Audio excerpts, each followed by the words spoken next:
Kumusta ka trade? Nandito tayo sa GCash para tingnan natin itong G-Invest at tingnan natin itong G-Crypto kasi may nagtatanong na subscriber natin kung pwede bang gamitin ang G-Crypto sa pag-deposit sa mga forex trading account natin sa XM. So try natin to, ngayon ko pa lang to masusubukan. So dito pala pwede tayong mag-buy and sell ng crypto, mag-send ng crypto, send and receive. So click natin itong go to crypto. Tapos check natin. Tingnan na natin itong platform ng G-Crypto. So kailangan pa nating mag-sign up muna, mag-fill up muna dito ng mga details. So ito na yung G-Crypto. So nandito rin yung mga crypto assets. So mag-top up muna tayo sa trading wallet natin kasi zero yung laman. Top up natin. Lagyan tayo ng 5,000 pesos. Okay. Continue.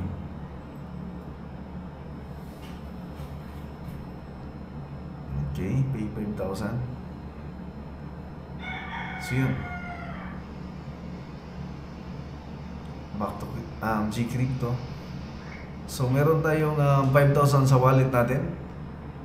So try natin bumili dito ng crypto. USDT, PHP. So bili tayo ng USDT kasi ito yung gagamitin natin sa pag-deposit sa forex trading broker. Pero bakit nga naman galing pa tayo dito sa G-Crypto? Pwede naman GCash diretso sa pag-deposit. Okay. Pero baka yung iba meron ng crypto na hold, gusto lang i-transfer na lang diretso sa trading account, forex trading account. So bili tayo. Buy tayo. Buy tayo ng worth 5,000 pesos.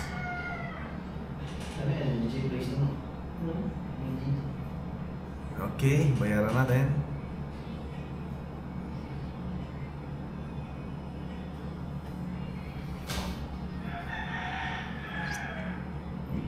Go back to crypto.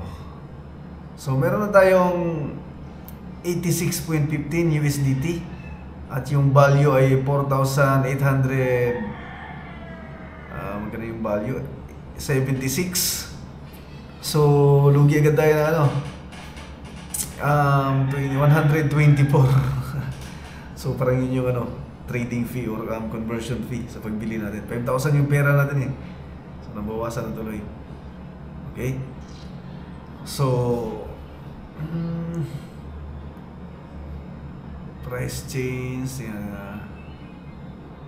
magkano ba yung fee dito? Check natin yung fee. Completed exchange rate 58 point. Yung sell price kasi yung buy price 58. Pero pag yung sell price kasi nito USDT 56 lang. So napakalaki ng medyo mataas yung spread, malayo yung spread kasi 58 tapos dito yung buy price, yung sell price ay 56.6 lang. So malaki talaga yung diferensya. So sa mga crypto broker yata, mga Binance ganyan, Bybit, pag spot walang spread, 0-0 yata yung spread. Check natin yung Bitcoin. Magkano yung buy price sa sell price.